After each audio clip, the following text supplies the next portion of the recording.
So আজি কিছু সময় পূৰ্বে ফাইনেলি যিবিলাক ষ্টুডেণ্টে 2023 বৰ্ষৰ ডিচেম্বৰ মাহৰ 27 তাৰিখে গৈ জিএনএম নাৰ্ছিঙৰ 5th ৰাউণ্ড কাউন্সেলিং এটেণ্ড কৰিছিলা তোমালোকৰ সিলেক্টেড ক্যান্ডিডেটৰ লিষ্টৰ লগতে এডমিশনৰ নোটিছখন অফিচিয়েলি প্ৰকাশ কৰিছে।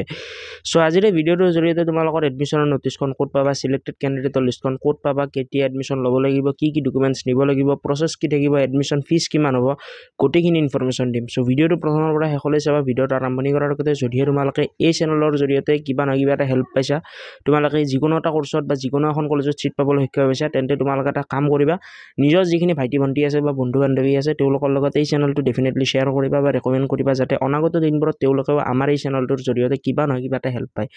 সো শ্বেয়াৰ কৰিবলৈ নাপাহৰিবা। আৰু কোনে কোনে সিট পাইছা এটা কাম কৰিবা, এই ভিডিঅ'ৰ ডেছক্ৰিপশ্যন বক্সত আমাৰ হোৱাটছএপ গ্ৰুপৰ লিংক দি দিম, তাতে তোমালোকে জইন হ'বা। জইন হৈ পেলাই তোমালোকে আমাক ক'লে হ'ল যে দাদা মই এইখন কলেজত সিট পাইছোঁ, এইখন কলেজৰ এডমিশন ফিজ কিমান মান হ'ব, বা এইখন কলেজৰ ৰিলেটেড যদি কিবা এডমিশন ৰিলেটেড ডাউট আছে দেন তাতে সুধিলে আমাৰ টিমে তোমালোকক কৈ দিব বা সেই প্ৰব্লেমটো সলভ কৰি দিবলৈ ট্ৰাই কৰিব। সো এইখিনি আছিল যিবিলাকে সিট পাইছা কংগ্ৰেচুলেশ্যন। আৰু এইটো 5th ৰাউণ্ড কাউন্সেলিং হয় বা এইটো স্পট ৰাউণ্ড কাউন্সেলিং বা লাষ্ট ৰাউণ্ড কাউন্সেলিং হয়। সো ইয়াৰ পিছত নেক্সট আৰু কাউন্সেলিং নহয়। সো যিবিলাকে সিট পাইছা তোমালোকে নিজৰ নিজৰ এডমিশনৰ প্ৰচেছখিনি ক'ত কেনেকুৱা ধৰণে কেতিয়াকৈ কি কৰিব লাগিব গোটেইখিনি কৈ দিম। সো পোনপ্ৰথমতে ইয়াতে চাই লোৱা এডমিশন নোটিছ, আৰু এই নোটিছখন দিব পাৰে যে বহুতো ক'ত পাইছোঁ।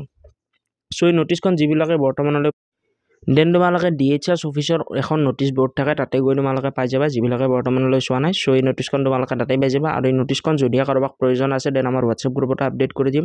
যিবিলাকে এতিয়ালৈ আমাৰ প্লে ষ্টৰত গৈ অফিচিয়েল এপ্লিকেশ্যন ডাউনলোড কৰা নাই কৰি ল'বা। প্লে ষ্টৰত গৈ তোমালোকে চিম্পলি বিকাশ একাডেমি বুলি চাৰ্চ কৰিলে তাতে পাই যাবা, অথবা এই ভিডিঅ' ডেছক্ৰিপশ্যন বক্সত আমাৰ অফিচিয়েল এপ্লিকেশ্যনৰ লিংক দি দিম, তাতে তোমালোকে এই নোটিছখন পাই যাবা। টোটেলি ফ্ৰী অফ কষ্ট, আৰু টাইম টু টাইম তাতে ৰেগুলাৰ বেচিছত স্কলাৰশ্বিপ বা এনেকুৱা ধৰণৰ আপডেটবিলাকো পাই থাকিবা। যিবিলাকে ডাউনলোড কৰা নাই ডাউনলোড কৰি ল'বা, link in the description box, download নাও। আৰু হোৱাটছএপ গ্ৰুপতো জইন হৈ ল'বা, লিংক ডিছক্ৰিপশ্যন বক্সত দিয়া আছে। সো পোনপ্ৰথমতে চাই লোৱা admission notice. This is for information of all concerned candidate who appeared in counselling documents verification on 27 December. যিবিলাকে 2023 বৰ্ষৰ ডিচেম্বৰ মাহৰ 27 তাৰিখে কাউন্সেলিং এটেণ্ড কৰিছিলা জিএনএম নাৰ্ছিঙৰ 5th ৰাউণ্ড কাউন্সেলিঙৰ বা লাষ্ট ৰাউণ্ড কাউন্সেলিঙৰ বা স্পট ৰাউণ্ড কাউন্সেলিঙৰ। সো তোমালোকৰ বাবে এই নোটিছখন হয়, ইয়াতে ডেট মাতি মেনশ্যন কৰা আছে। আৰু ইয়াতে তোমালোকে ক্লিয়াৰলি চাব পাৰা যে এইখন এখন এডমিশনৰ নোটিছ হয়। আৰু এই নোটিছখনত ছেকেণ্ড পেৰাগ্ৰাফটোত তোমালোকৰ ডকুমেণ্টছৰ কথা মেনশ্যন কৰিছে যে তোমালোকৰ at the time of admission কি ডকুমেণ্টছ নিব লাগিব। সো পোনপ্ৰথমতে ইয়াতে তোমালোকে চাব পাৰা, ইয়াতে লিখা আছে all the selected candidate are hereby directed to the report to the office of the principal nursing officer of the respected GNM training school with the all original testimony and all the original documents. So যিবিলাকে seat পাইছা তোমালোকে নিজৰ নিজৰ যিখন ৰেসপেক্টেড college আছে বা ৰেসপেক্টেড school আছে GNM nursing training school, so তাতে গৈ তোমালোকে ৰিপৰ্ট কৰিব লাগিব। ফৰ এক্সাম্পল এখন মেৰিট লিষ্ট আছে, মেৰিট লিষ্টখনত অলমোষ্ট 40টা কেণ্ডিডেটৰ নাম আছে। সেই 40টাৰ ভিতৰত ধৰি লোৱা ফৰ এক্সাম্পল প্ৰথম যিজন কেণ্ডিডেট সেইজনে পাইছে তোমালোকৰ নলবাৰী জিএনএম ট্ৰেইনিং স্কুল, তাৰে পিছত ধৰি লোৱা ফৰ এক্সাম্পল পাইছে জিএমচি। সো তেওঁ জিএমচিলৈ যাব লাগিব, GMC department of GNM nursing school, তাতে তেওঁ ৰিপৰ্ট কৰিব লাগিব। তাৰে পিছত তেওঁৰ কাম কাজখিনি তাৰে যিটো ব্ৰাঞ্চ আছে বা যিটো ডিপাৰ্টমেণ্ট আছে তাতে কৰি দিব। So at the time of admission তোমালোকৰ প্ৰচেছ এইটোৱে থাকিব। যোনে কৰিমগঞ্জত পাইছে কৰিমগঞ্জ যাব লাগিব, যোনে গোৱালপাৰা পাইছে গোৱালপাৰা যাব লাগিব, কোনোবাই ডিমা হাছাও পাইছে ডিমা হাছাও যাব লাগিব। সো নিজৰ নিজৰ যোনে যোনখনত পাইছে তালৈ যাবা। যোৱাৰ সো তেনেকুৱা ধৰণে তোমালোকে নেক্সট প্ৰচেছখিনি কৰিব লাগিব। তাৰে ভিতৰত তোমালোকে চাব পাৰা কি ডকুমেণ্টছ নিব লাগিব at the time of admission, সেইখিনি ইয়াতে তোমালোকক মেনশ্যন কৰা আছে। পোনপ্ৰথমতে ইয়াতে চাব পাৰা বাৰ্থ চাৰ্টিফিকেট অৰ HSLC এডমিট কাৰ্ড।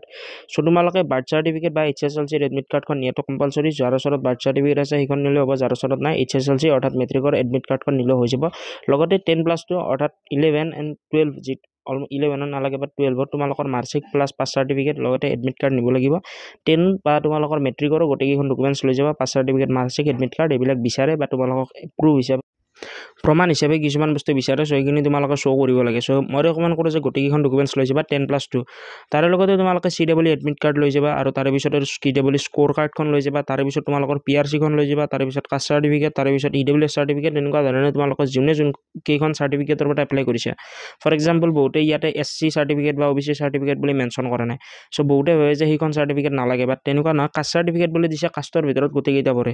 সো যোনে যোনটো কেটেগৰীৰ পৰা এপ্লাই কৰিছে সেই স্পেচিফিক কেটেগৰীটোৰ ওপৰত তোমালোকক চাৰ্টিফিকেটখন লাগিব।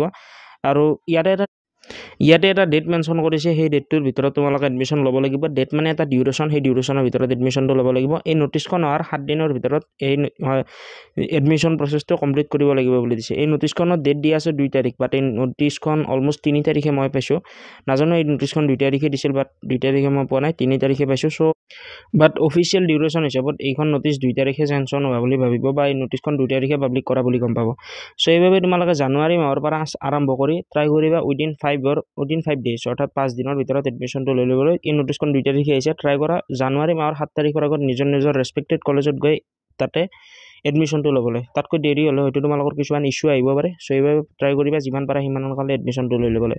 আৰু at the time of admission বহুতে সুধিব পাৰে যে কিবা এক্সট্ৰা বস্তু বা মেটেৰিয়েল লগত কেৰি কৰিব লাগিব নেকি। চ' পোনপ্ৰথমতে এটা বস্তু তোমালোকৰ মাইণ্ডত ৰাখি থোৱা, তোমালোকৰ যিকেইখন ডকুমেণ্টছৰ কথা মই ইয়াতে ক'লোঁ, সেই প্ৰত্যেকখন ডকুমেণ্টছৰে তোমালোকক এটলিষ্ট 3 to 4 কপি জেৰক্স লগত কেৰি কৰিবা। তাৰে লগত তোমালোকৰ ৰিচেণ্ট পাছপৰ্ট চাইজ ফটোগ্ৰাফ নিবা, কাৰণ এই যিখন ফটোগ্ৰাফ তোমালোকে দিবা তাত, সেই ফটোগ্ৰাফখনে ইন ফিউচাৰ যেতিয়া তোমালোকৰ ফাইনেল চাৰ্টিফিকেট বা ফাইনেল মাৰ্কশ্বিটটো ওলাব, সেইখনত তাতে থাকিব। চেষ্টা কৰিবা এটা ভালদৰে এটা ৰিচেণ্ট পাছপৰ্ট চাইজ ফটোগ্ৰাফ দিবলৈ।